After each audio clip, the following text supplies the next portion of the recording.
वतन की फिक्र कर नादां, मुसीबत आने वाली है। तेरी बर्बादियों के मशवरे हैं इन आसमानों में।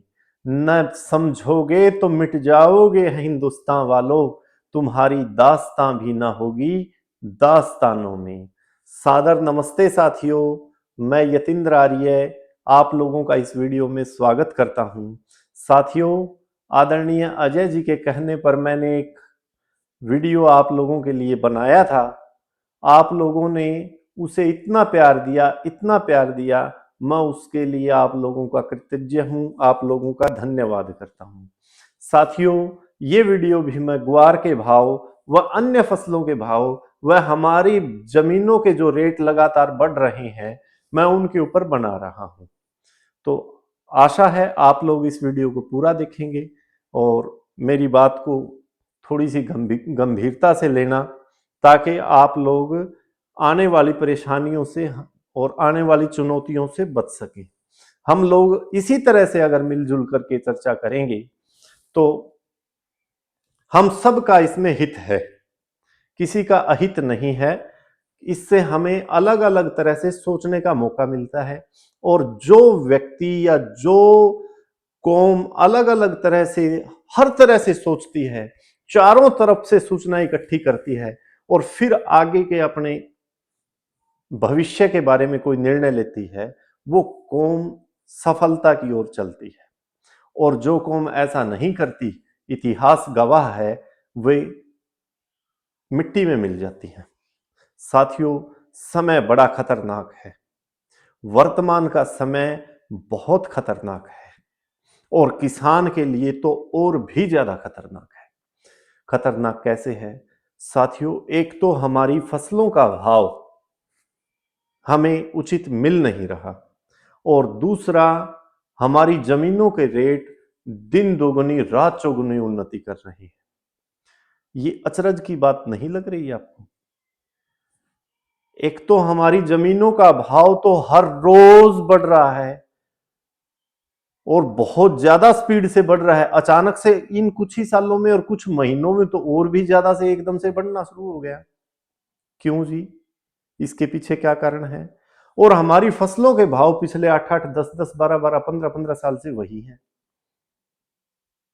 तो इसके पीछे क्या कारण है? आप लोग इस चीज के ऊपर, इस विषय को समझने की कोशिश करी आप लोगों ने?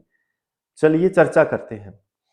साथियों, ये एक ऐसा कुछ घने सयाने लोगों का षड्यंत्र है हमारे हाथों से हमारी बेशकीमती जमीनों को हड़पने का। ना केवल ग्वार, लगभग लगभग किसानों के खेत में पैदा होने वाली सारी की सारी फसलों के भावों के ऊपर ऐसे कब्जा कर रखा है जैसे कोई छोड़ ही नहीं रहा। सरसों के भाव को ऐसे मुट्ठी में बांध रखा है कि बस इसको निकाल ही नहीं सकता कोई। ऐसा जंजीरों में जकड़ लिया है सरसों के भाव को। और सरसों के भाव को जकड़ने के पीछे अगर आप समझने की कोशिश करें तो क्या कारण है? न केवल भाव को रोकने, येन केन प्राक्रेण जैसे तैसे सरसों के भाव को रोकना है, बजाय नकली सरसों बाजार के अंदर लाई जाए, सरसों के तेल में मिलावट की जाए, या जैसे भी करके सरसों के भाव को रोक दिया जाए बस। क्यों जी?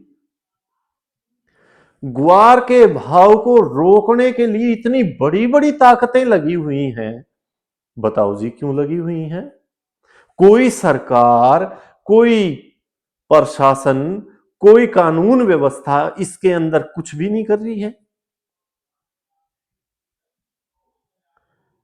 आपने पीछे देखा है अभी 4 महीने से, 6 महीने से, 8 महीने से, जब से सरसों की फसल बाजार में आई है,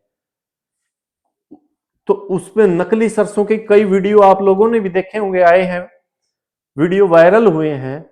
क्या प्रशासन ने कोई कार्रवाई की? क्या नकली तेल की सूचना को पकड़ने की सूचना आप लोगों ने कहीं देखी? नहीं, कहीं नहीं। क्या नकली तेल एकदम से बनना बंद हो गया या बनना बढ़ गया, उसको रोका नहीं जा रहा? जी हां, उसको रोका नहीं जा रहा। गुआर के भाव को रोकने के लिए सारी तरह के साम दाम दंड भेद, सारी तरह की नीतियां लगाई जा रही हैं। और यही हाल चने की फसल का, हाँ जी, यही हाल नरमा की फसल का। ये क्यों कर रहे हैं साथियों? इसके पीछे एक सोचा समझा हुआ षड्यंत्र काम कर रहा है, और वो है कि किसान जितना परेशान होगा इसको उतना परेशान करो, जितना हो सके उतना इसको परेशान करो, ताकि ये जल्दी से जल्दी अपनी जमीनें बेच दे। और उन षड्यंत्रकारियों के षड्यंत्र में हम लोग फंस भी रहे हैं, उनके षड्यंत्र का कहीं ना कहीं हमारे भाई शिकार हो भी रहे हैं। शायद इतनी जमीनें कभी नहीं बिकी होंगी जितनी पिछले 10-15 सालों के अंदर बिकी हैं। और ये जमीनें कोई छोटी चीज नहीं है। कोई ये सोच रहा हो ये हमारी 10-10, 15-15, 20-20, 30-30, 50-50 पीढ़ियों की इकट्ठी की हुई संपत्ति है, जिसकी बदौलत आज हम जिंदा हैं, हमारी संतानें जिंदा हैं। समझ रहे हो ना आप? मैं कह रहा हूं कि इन जमीनों की बदौलत हम जिंदा हैं, सरकारी नौकरियों की बदौलत हम जिंदा नहीं हैं। इन रुपयों की, सोने चांदियों की बदौलत हम लोग जिंदा नहीं हैं। अगर आज हम खड़े हैं, हमारा अस्तित्व है, इस देश का अस्तित्व है, तो वो कारण है ये जमीनों की संपत्ति हम लोगों के पास है।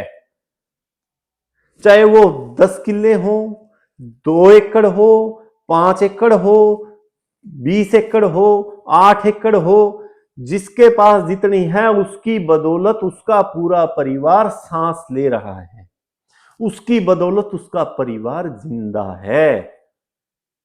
चाहे कितनी भयंकर भी महंगाई आ जाए, अगर आपके पास 2-4 एकड़ जमीन है, कुछ जमीन का टुकड़ा है, आप और आपकी संतानें भूख नहीं मर सकती।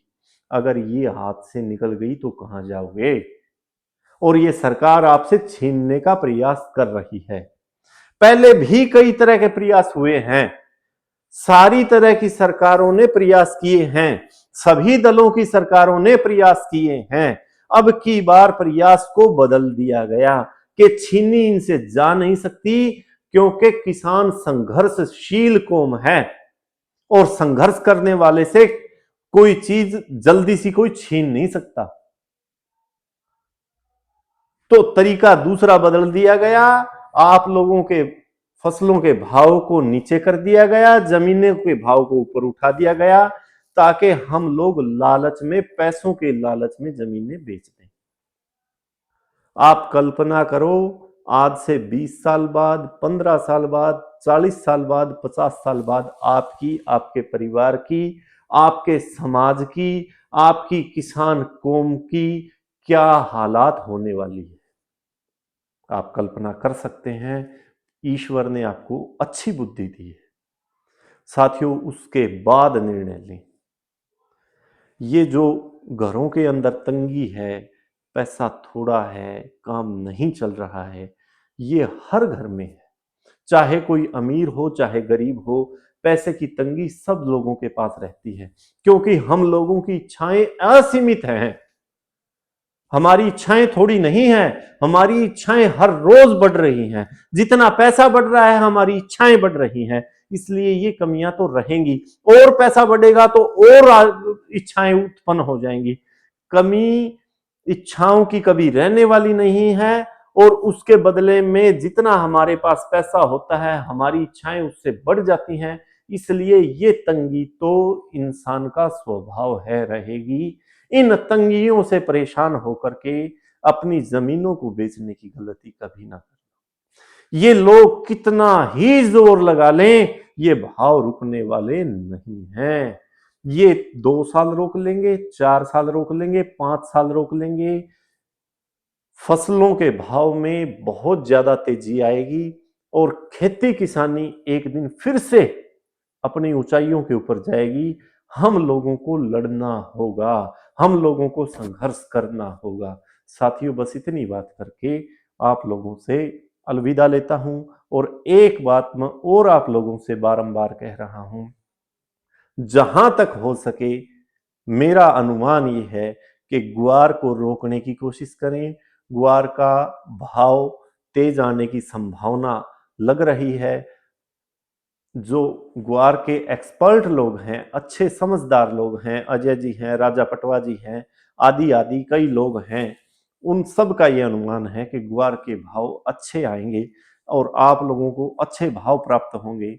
इसलिए इन कम भावों में हो सके तो कम से कम ग्वार को बेचो, कम से कम अपने घरों से निकालो। साथियों, सादर नमस्ते जी।